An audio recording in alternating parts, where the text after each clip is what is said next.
ನೀವು ಮಿಸ್ಬಿಹೇವ್ ಮಾಡಕ್ಕೆ ಹೋದ್ರಿ ಒಳಗಡೆ ಅಂತ ನಿಮ್ಮ ಮೇಲೆ ಒಂದು ಅಲಿಗೇಷನ್ಸ್ ಬಂದಿದೆ, ಏನು ಹೇಳ್ತೀರಾ ಅದಕ್ಕೆ? ಅವರು ಅವ್ರದ್ದೇ ಕಾನೂನು ಮಾಡೋದು. ಈಗ ನಾನು 15 ವರ್ಷದಿಂದ ಕೆಲಸ ಮಾಡ್ತಿದ್ದೇನೆ. ಯಾವ ಥರ ಏನಂತ ಶಿಕ್ಷೆ ಅವ್ರನ್ನ ಕರ್ಸಿದ್ದೀನಿ ಸರ್. ಏನು ಕೆಲಸ ಮಾಡ್ತಿದ್ದೀರಿ ನೀವು ಇಲ್ಲಿ? ಅಲ್ಲಿ ಹೋಗಿ ಕರ್ಸ್ತಾರೆ ಸರ್. ಏನಕ್ಕೆ ಒಳಗಡೆ ಹೋಗಿದ್ದೀರಿ ನೀವು ಅಂತ? ನಾವು ಕ್ಲೀನ್ ಮಾಡ್ತಾಯಿದ್ದು. ನಾನು ಮೇಗಿತ್ತು ಇಲ್ಲ, ನಾನು ಫ್ರೆಂಡ್ ಹೋಗ್ಬಿಟ್ಟು ಅಲ್ಲೇ ನಿಂತ್ಕೊಂಡಿದ್ದೆ. ಬಟ್ ಅವ್ರು ಕ್ಲೀನ್ ಮಾಡ್ತಾಯಿದ್ದು, ನಾನು ಅಲ್ಲಿದ್ದೆ. ಅವ್ರು ಮಾತಾಡ್ತಾನಲ್ಲ, ನಾನು ಇದು ಮಾಡಿದೆ. ಬಟ್ ಅವರು ನೋಡ್ಕೊಂಡು ಅಲ್ಲ, ಅವ್ರ ಹತ್ರ ಹೋಗಿ ನೀವು ಅವ್ರ ಫೋನ್ ನಂಬರ್ ಕೇಳಿದ್ರಿ, ಮತ್ತು ಅವ್ರ ಫ್ಯಾಮಿಲಿ ಮ್ಯಾಟ್ರ್ ಸರ್. ನಾನು ಕೇಳೋನಲ್ಲ, ನಮಗೇನು ಸಿಗುತ್ತೆ ಸರ್. ಅವ್ರ ಫ್ಯಾಮಿಲಿಯವರೆಲ್ಲ ನೀವು ಮಿಸ್ಬಿಹೇವ್ ಮಾಡ್ತಾ ಇದ್ದೀರಾ ಅಂತಂದ್ಬಿಟ್ಟು ಆರೋಪ ಮೇಲೆ ನಾವೇನು ಮಾಡೋಣ ಸರ್? ಅಲ್ಲ, ನೀವು ಮಾಡಿಲ್ಲ ಅಂತಂದ್ರೆ ಮಾಡಿದ್ದೀನಿ ಅಂತ ಹೇಳ್ತಾ ಇದ್ದೀರಿ ಸರ್. ಮಾಡಿದ್ರೆ ಅಂತ ನಾವು ಮಾಡಿದ್ವಿ, ನಾವು ಮಾಡಿಲ್ಲ. ನೀವು ಡ್ರೆಸ್ ಬೇರೆ ಇಲ್ಲ, ಮತ್ತು ಏನು ಡ್ಯೂಟಿ ಮಾಡ್ತೀರಾ ಹಾಸ್ಪಿಟ್ಲ್ ಒಳಗಡೆ ಸರ್? ಹೋಗಿ? ನೈಟ್ ಡ್ಯೂಟಿ ಮುಗಿಸ್ಕೊಂಡು ಡೇ ಬಂದೋಬಸ್ತ್ ಮುಗಿಸ್ಕೊಂಡು ಈಗ ನಾನು ಹಾಕೊಂಡು ಅಂತ ಬಂದೆ. ಎಷ್ಟು ವರ್ಷದಿಂದ ಕೆಲಸ ಮಾಡ್ತಿದ್ದೀರಿ ಅಲ್ಲಿ? 15 ವರ್ಷದಿಂದ. ಫೋನ್ ನಂಬರ್ ಕೇಳಿದ್ರೆ ಎಂದು ನಾನು ಕೇಳಿದ್ದೆ ಸರ್. ಫೋನ್ ನಂಬರ್ ನಾನು ಕೇಳ್ದವನಲ್ಲ. ಅವ್ರು ನೆನ್ನೆ ನಿಮ್ಮ ಜೊತೆಗೆ ಬಂದವರು ನಿಮ್ಮ ಅಕ್ಕ ಇಲ್ಲಿ ಅಂತ ಕೇಳಿದ್ರಾ ಸರ್? ನನ್ನ ನೈಟ್ ಅವರು ಪಾಯ್ಸನ್ ತಗೊಂಡು ಬಂದಿದ್ರು ನೈಟು. ಆಮೇಲೆ ಒ ಪಿ ಡಿ ಚೀಟು ಫುಲ್ ರಶ್ ಇತ್ತು. ಒ ಪಿ ಡಿ ಚೀಟು ಎಲ್ಲ ಅಂತ ನಾನು ನಮ್ಮ ಸಾರ್ ಇಬ್ಬರು ಕೇಳಿದ್ವಿ. ಮಾಡಿಸ್ಕೊಂಬರೋಕೆ ಹೋಗಿದ್ದಾರೆ. ಆಮೇಲೆ ನಾನು ಹೇಳಿದೆ ಅವ್ರಿಗೆ, ಏನೋ ಲಕ್ಷ್ಮಣ ರೇಖೆನ 2 ಥರ ತಿಳಿದಾರಪ್ಪ, ಅವ್ರಿಗೆ ಸ್ಟಮಕ್ ಏನೋ ಕೊಡು, ಬೇಗ ಕೊಡು, ಅವ್ರಿಗೇನು ಇದು ಮಾಡೋದು. ಜಿಆರ್ ಆರ್ಥೋಪೆಡಿಕ್ಸ್ ಕೋಲಾರ್ ಮೂಳೆ ಚಿಕಿತ್ಸಾ ಕೇಂದ್ರ. ಅತ್ಯಾಧುನಿಕ ತಂತ್ರಜ್ಞಾನ ಬಳಸಿ ಎಲ್ಲ ಮೂಳೆ ಸಂಬಂಧಿ ಸಮಸ್ಯೆಗಳಿಗೆ ಪರಿಹಾರ. ಜಾಯಿಂಟ್ ರಿಪ್ಲೇಸ್ಮೆಂಟ್, ಸ್ಪೋರ್ಟ್ಸ್ ಸಂಬಂಧಿ ಸಮಸ್ಯೆಗಳು, ಮೂಳೆ ಮುರಿತ, ಸ್ಪೈನ್ ಶಸ್ತ್ರಚಿಕಿತ್ಸೆಗಾಗಿ ನುರಿತ ಮೂಳೆ ತಜ್ಞರನ್ನು ಸಂಪರ್ಕಿಸಲು 7022523255ಕ್ಕೆ ಹಿಂದೆ ಕರೆ ಮಾಡಿ. ಅದನ್ನ ನಾವು ನೈಟ್ ಕೇಳಿದೆ. ಈಗ ಅಲ್ಲಿ ಕ್ಲೀನ್ ಮಾಡ್ತಾಯಿದ್ರು, ನಾವು ಅವರೇ ಈಗ ಮಾಡಿದ್ರೆ ನಾವು ಏನು ಮಾಡೋಕ್ಕಾಗುತ್ತೆ ಸರ್? ಈಗ ಅವ್ರು ಏನು ಹೇಳಿದ್ರು ನಾವು ಕೇಳಿ ಅವ್ರು ಹೇಳ್ತಾರೆ ಸಲ ಸುಳ್ಳು ಆಗೋದ್ರೆ ನಾವು ಏನು ಮಾಡೋಕ್ಕಾಗುತ್ತೆ ಸರ್?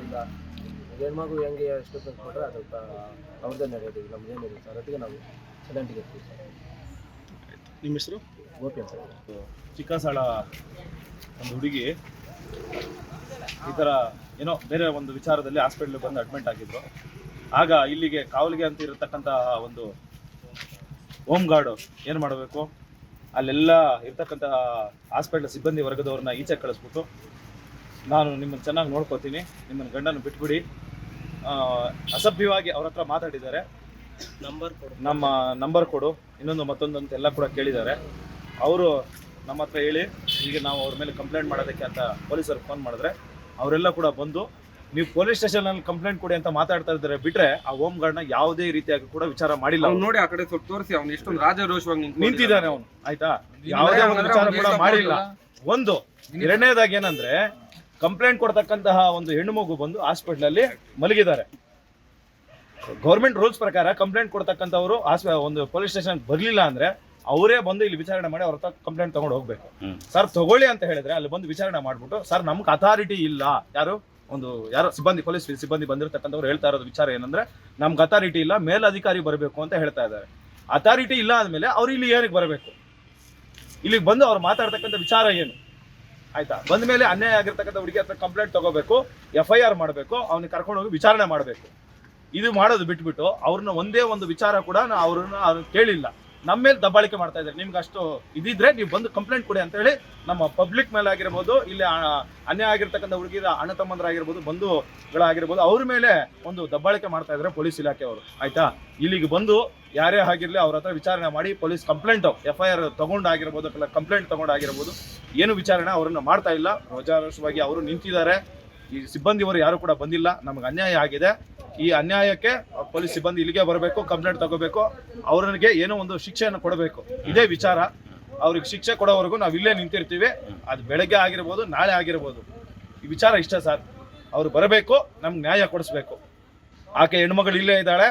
ಅವರು ಒಂದು ಹೆಸರು ಹೇಳೋದು ಬೇಡ, ಏನೂ ಬೇಡ, ಊರು ಹೇಳ್ತಾ ಇದ್ದೀನಿ, ಚಿಕ್ಕಸಾಳ ಹೆಣ್ಮಗು ಅಲ್ಲೇ ಇದ್ದಾಳೆ. ಅವರು ಕೂಡ ಸಾಕ್ಷಿ ಹೇಳೋದಕ್ಕೆ ರೆಡಿ ಇದ್ದಾರೆ, ಆಯ್ತಾ? ಅವರನ್ನೇ ಹೋಗಿ ಇವರು ಕೇಳಿರೋದು.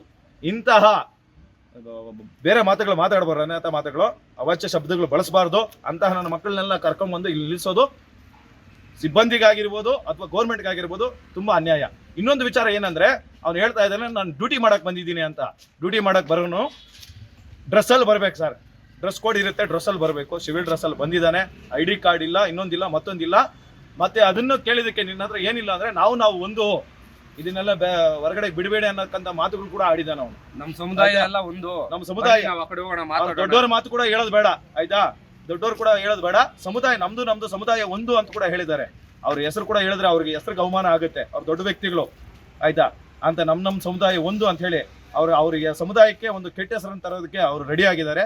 ಅವ್ರ ಹೆಸರು ತರೋದು ಬೇಡ. ಹಂಗಾಗಿ ನಮ್ಗೆ ನ್ಯಾಯ ಕೊಡಿಸ್ಬೇಕು. ಸಿಬ್ಬಂದಿ ವರ್ಗದವ್ರು ಏನೇನಿದ್ದಾರೆ ಪೊಲೀಸ್ ಇಲಾಖೆಯವರು ಎಲ್ಲ ಇಲ್ಲಿಗೆ ಬರಬೇಕು. ಆಕೆ ನಮ್ಮ ಹೆಣ್ಮಗಳು ಏನು ಅನ್ಯಾಯ ಆಗಿದೆ ಅವ್ರ ಹತ್ರ ಕಂಪ್ಲೇಂಟ್ ತಗೋಬೇಕು. ಅವ್ರಿಗೆ ಏನಿದೆ ಶಿಕ್ಷೆ ಕಾನೂನು ಮುಖಾಂತರವಾಗಿ ಕೊಡಿಸ್ಬೇಕು. ಅವ್ರು ಕಾನೂನು ಮುಖಾಂತರವಾಗಿ ಮಾಡಿಲ್ಲ ಅಂದ್ರೆ ಪಬ್ಲಿಕ್ ನಾವು ಏನಿದ್ದೀವಿ ಅದನ್ನ ನಾವು ಮಾಡಿ ತೋರಿಸ್ತೀವಿ ಮುಂದಕ್ಕೆ. ಪೊಲೀಸ್ ಇಲಾಖೆ ಏನು ಮಾಡಲ್ಲ ಅಂತಾರೋ ಅದನ್ನ ನಾವು ಮಾಡಿ ತೋರಿಸ್ತೀವಿ ಮುಂದಕ್ಕೆ. ಶೀಘ್ರವಾಗಿ ಅವ್ರು ಇಲ್ಲಿ ಬರ್ಬೇಕು ಸರ್, ಅಷ್ಟೇನೆ.